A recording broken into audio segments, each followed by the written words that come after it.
Welcome to the March 28th, 2023 City Council meeting. Please stand for the invocation by Councilmember Wilder, followed by the Pledge of Allegiance. Sorry, we'll give him a second.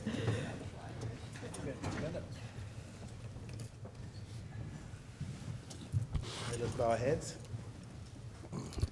Heavenly Father, we thank you for this day. We thank you for Lynchburg City Council. We thank you for the work we're doing in our community. Continue to bless us, give us guidance and wisdom as we do what's best for the citizens of Lynchburg. As we continue to work and make changes and address poverty and address other conditions that are affecting the citizens of our community.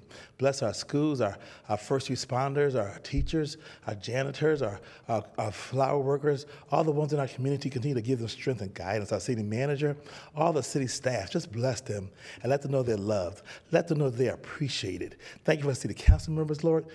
Give us guidance and wisdom as we continue to deliberate over decisions. In your precious name we pray, amen. To the flag of the United States of America and to the republic for which it stands, one nation, under God, indivisible, with liberty and justice for all.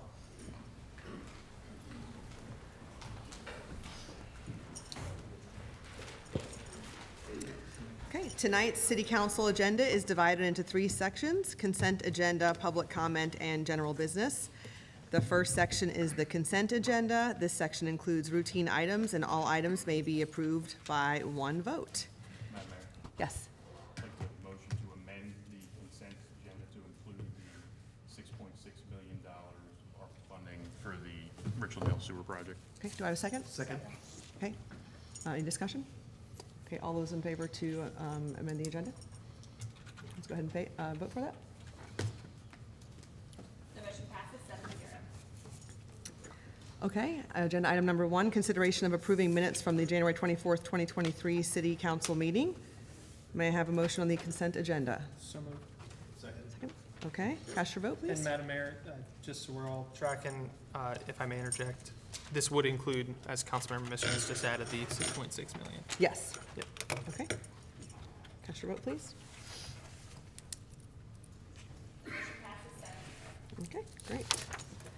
Okay, the next section is public comment. During public comment, individual speakers have 3 minutes to speak, and those representing a group have 5 minutes to speak. Typically, City Council takes comments made during the public comment section of the agenda under advisement and may refer concerns to the city manager for follow-up. Citizens often express conflicting and diverse positions regarding specific issues under consideration. To encourage citizen participation and to avoid intimidation to persons who may express sometimes unpopular opinions, applause, cheers, or jeers from the audience are not permitted. When appearing before City Council, citizens may not engage in behavior that intimidates or insults others, engage in disruptive behavior, use profanity or vulgar language, promote private business ventures, or campaign for office. We will now hear from a citizen regarding a matter. Mr. Clifford Clements, please restate your name and locality of residence.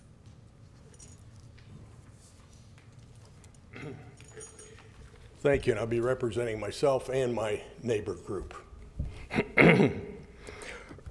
Earlier this month, I received a letter from the city assessor, and as we all know, receiving any letter from a governmental office is always enough to cause one's heart rate and pulse to increase.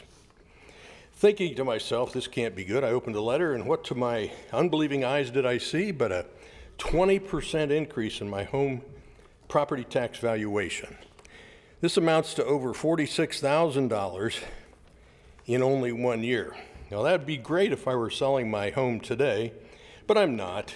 The higher valuation won't put one more penny in my pocket until I do sell my home in the future. At the current tax rate of $1.11 per $100 of valuation, the increase computes to an annual increase of over $512 in my property taxes.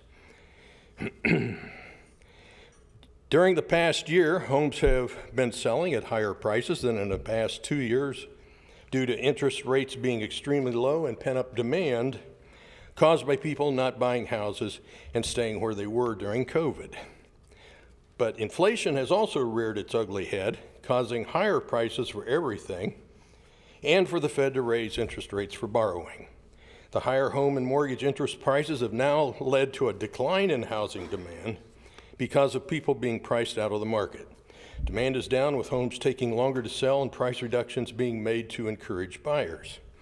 To base property evaluations on what's happened in the market a year or so ago, without considering what's happening now, is not a true picture of actual home values. If the large increase in property valuations is kept without a commensurate decrease in the property tax rate, it would result in a windfall profit for the city. A large increase in property valuations that are then taxed at today's rate would result in large increases of property taxes collected without a vote of the people or city council. And I have a solution to offer. To avoid this, tax rates should be lowered or equalized to the point that with the increased valuations, the tax revenue collected would remain the same as it is. This could be accomplished by either reducing the tax rate or by reducing the tax rate and the increase in evaluations. A perfunctory 2 or 1 cent decrease would not accomplish that goal. In closing, what property owners in Lynchburg are asking for is a fair resolution to the huge increase in taxes. A short time ago, our neighbors in Bedford County did lower their rate, but we're still about 270% higher than what they will be. We ask for your thoughtful consideration in this matter. Thank you so much, Mr. Clement. I Okay. appreciate it. We will now hear from a citizen regarding a matter. Mr. Timothy Santiago, please restate your name and locality of residence. Timothy Santiago, Lynchburg City.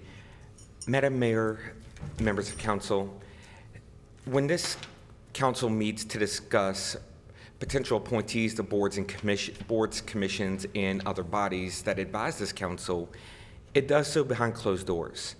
And in doing so, robs the citizens who elect you an ability to see who is the qualified candidate and why you, the council, are appointing them. But yet, at the same time, members of the council speak in favor of an elected school board and of more transparency. There's nothing transparent about how this council puts people on things such as the Planning Commission, Social Services Advisory Board, and that in other boards and commissions such as zoning. And these boards have a great impact on our daily lives. They decide what can be rezoned. They can decide what plans come forward or advise this council on how things are heard. Council, I urge you to stop appointing behind closed doors. Yes, you might vote out here, but we don't know. We haven't heard what their qualifications are. We know nothing about them unless they're a friend of ours. It's no way to govern, especially when you say you want to be more transparent to the people. So in the name of transparency, I call upon this council to immediately stop appointing people in executive session and to allow the people to at least hear the qualifications that these people have. With that, I yield. Thank you, Madam Mayor. Thank you, Mr. Santiago. We will now hear from a citizen regarding a matter. Ms. Mary McCarthy, please restate your name and locality of residence.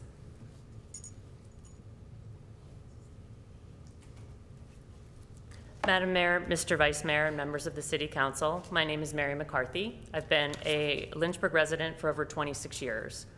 By way of background, I served as a U.S. Army officer, both active and reserve, for 20 years, including time in a combat zone.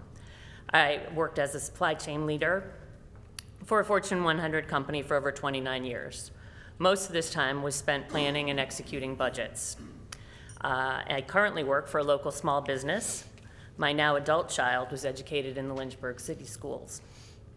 The city has come a long way since I made the choice to accept a transfer and move here.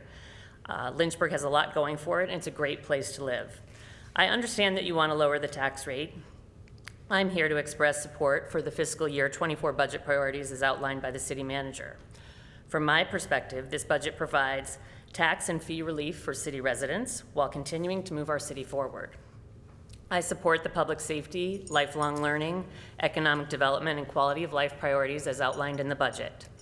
I don't think any of us can argue against an improved police presence, increased teacher pay, a sound economic development strategy that attracts viable business and helps develop a talent pool to staff them, and better housing and public spaces. I'm here tonight to comment on the infrastructure priority. I've lived downtown for the past 18 months. This is temporary for me, and honestly, I'm relieved by that. In addition to the lack of a grocery store, it didn't take long for me to realize that we are not doing a good job of maintaining our investments here. I'm taken aback by the amount of litter, debris, blight, and dog waste. Yes, dog waste. It's filthy and disgusting, really. The infrastructure priority includes the addition of 4 full-time employees to ensure the city's cleanliness and maintenance. This strikes me as not nearly enough. The litter situation is not unique to downtown. I encourage you to look around. Litter is a problem throughout our city.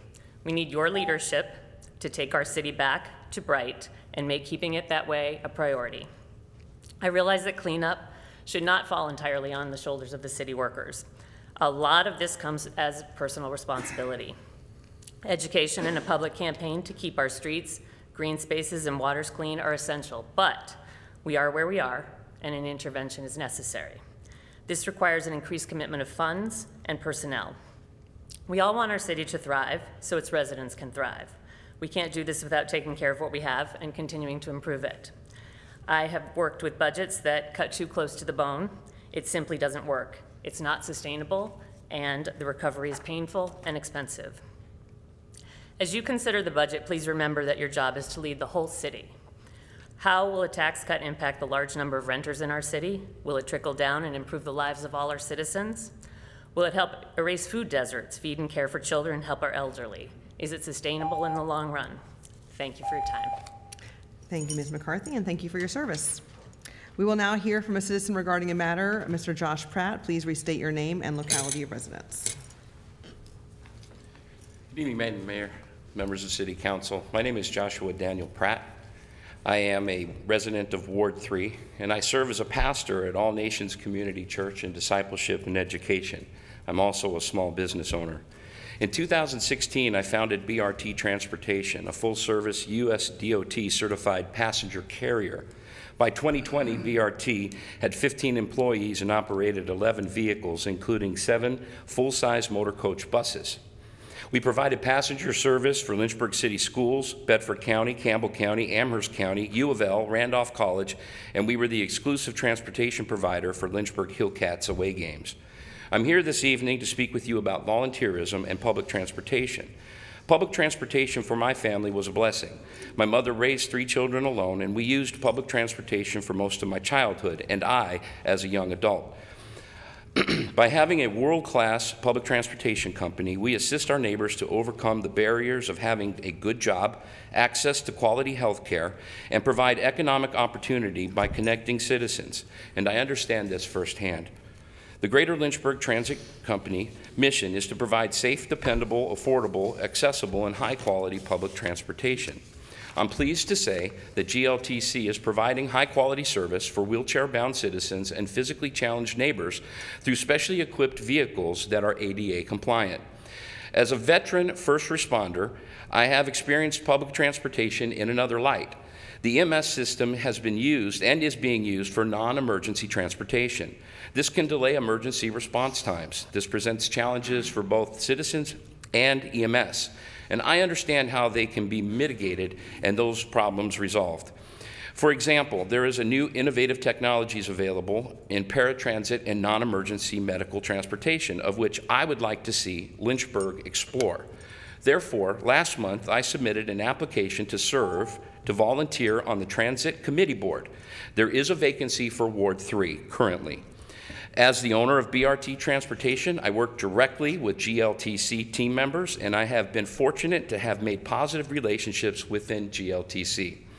I have a unique skill set formed from years of public service, pastoral leadership, and private ownership to work collaboratively to solve problems. Additionally, as the owner and operator of a commercial passenger carrier, I understand how to run a business, how to provide excellent customer service, and how to innovate.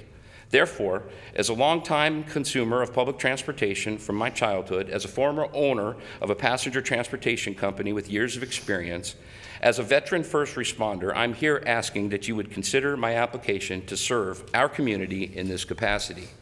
It has been said, volunteering is the ultimate exercise in democracy. You vote in elections once a year, but when you volunteer, you vote every day about the kind of community you want to live in. May God bless you all. Thank you, Mr. Pratt.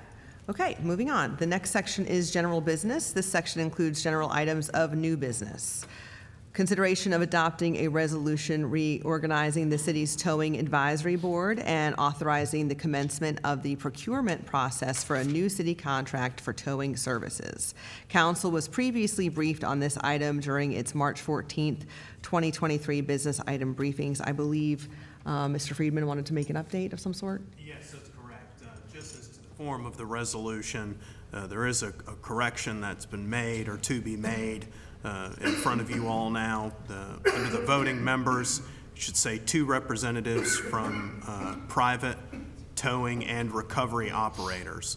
So right now it just says towing operators. Towing and recovery is a term of art in the state code. That was just an oversight on my part, and I'd ask the City Council consider that in any motion it makes on this matter.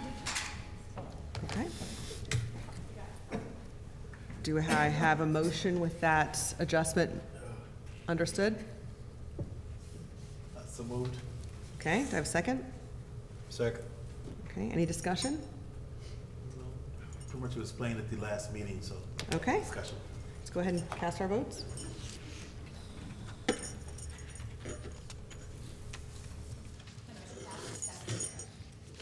Great.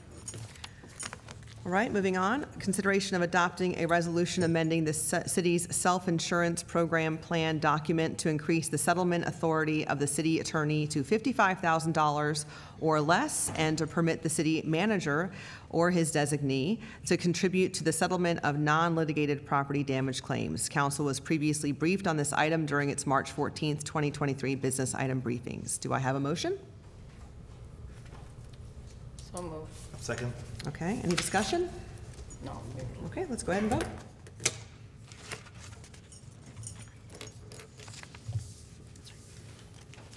The motion passes 6-0 and 1 absent. Okay, so for our final item of the evening, we will now discuss No Mow April resolution. Staff will provide a brief summary of the request. Mr. Matthew Friedman. Yes, so as City Council recalls, this item was tabled from our last meeting to this meeting. There was some discussion back and forth as to whether to adopt it as presented or to amend it to remove resolving clause number 2, which specifically discussed the idea of suspending or requesting the suspension of enforcement measures as it relates to mowings of lawns and weeding, et cetera. So what staff and I had decided to do is to present 2 options this time. One being an option A as presented previously, and the other being an option B, which is with resolving clause removed, just for simplicity purposes and for discussion and review. As I understand it, there is representatives from Parks and Recreation and B-City USA here if you all have any questions as it relates to the resolutions themselves. And with that, that's all I have. I'll leave it to you all. Okay. Did anybody have any questions for our representatives from B-City Work Group? Yes, I do. Councilman Dolan? Well, so, I did a little research on this, and I learned that you have to plant certain grasses and also certain plants so that to attract enough resources to have the bees come and pollinate. So I guess my question is, like, what does it accomplish just not mowing your lawn unless you're going to plant the products that go along with it to attract the bees to pollinate?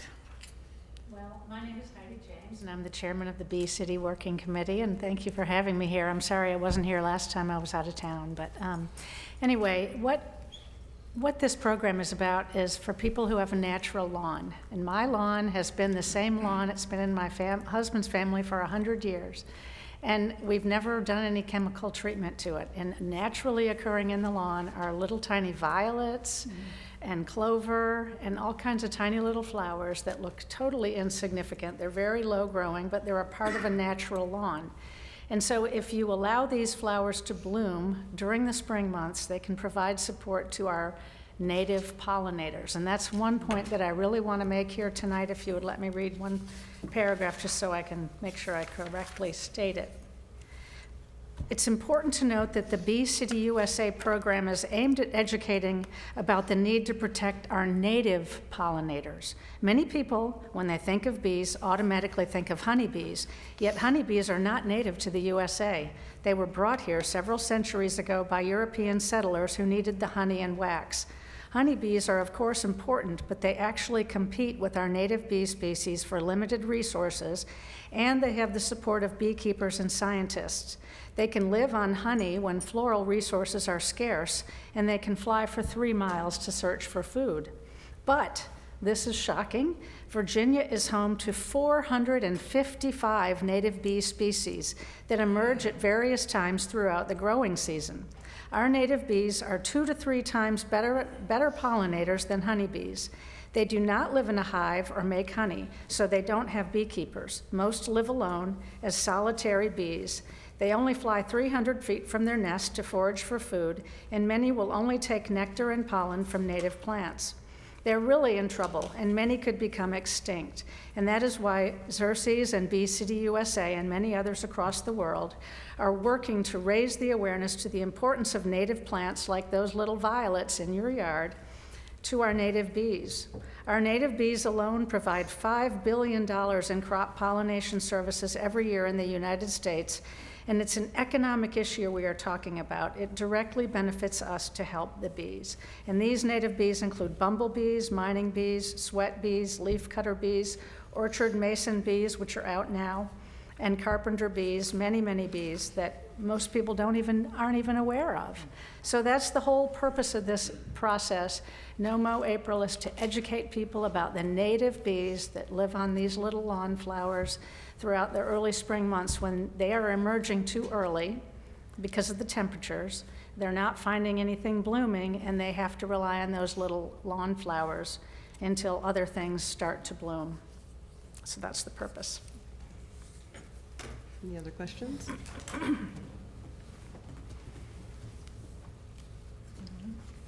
I guess I agree with your response. I don't have any other questions for you, so. Thank you. Or was that, were you Yeah, done? I was. You were done. Yeah, I am. So, I mean, as you mentioned, I think it makes sense that, you know, when you're looking at the specific lawns, I don't think we ever want to be in the business of having resolutions that tell people to violate the law like this one is doing in the original form. I think a better thing would be to do, if you want to recognize bees, what you do is just do a proclamation at some point in the future that says, hey, we appreciate our pollinators, and make sure you, rather than having a resolution. I think a proclamation is normally applicable, or, you know, more apropos than saying, hey, we're going to actually have a resolution, even if we change some of the words. I just don't think it's a good form when we come up with a resolution that tells citizens to actually violate the law. We have a law that says you got to mow your grass if it goes over 12 inches, and for whatever, you can sit down, ma'am. Oh. Wait, I'm sorry. No more questions for you. Sorry. So I'm sorry. That's fine. Okay. Thank you. Thank you, Ms. James. So with that, and I can appreciate, you know, the bees, and I have little things I put in my backyard to attract bees. I love having the bees because I love the flowers. But again, to come up with a resolution that actually tells people to violate the law regardless of how it is, and I think Ms. Dolan has said, you understand when the backyards or with yards are actually designed for that, that's totally different. And I think Ms. James said her yard has been different for 100 years. I don't think anybody can say that other than probably Ms. James. So I think a proclamation would probably be more in order than actually making this resolution. Dr. Wilder? Just some clarity. Normally, wouldn't this come like it's like a proclamation instead of the way it's coming. It seemed like it came different this time. That's why I got confused. So it was a resolution last time, but is that what you're asking? Normally, we would do a proclamation rather than a resolution? Right, so normally we wouldn't even vote on this, period. Correct. It would just be like a ceremonial type thing, but like a B city, and it would just come in that manner, and then we didn't have to even vote on it. Okay. And it's not a law, it's just a recommendation. So it's not like breaking the law, it's just like a recommendation. Mr. Benda? Madam Mayor, whatever the spirit of council, but absolutely, we can work with Ms. James and others and Recreation Park staff to ensure that we put together a solid proclamation that really celebrates what we're doing here, and as early as, if it's amenable to their schedule or what have you, at the earliest next meeting, can have during your formal docket, during the recognitions, kind of a moment to where Ms. James and others can be recognized for their good work, and also have a appropriate document that we've shared with them beforehand, and make sure that we have it right and kind of outlined, and make sure it looks really, really nice. I think that sounds like a great idea. And if we Motion for that. Okay. Second. Okay, all those in favor of just making this a proclamation at the next meeting, let's go ahead and vote on that. Okay, let's do that.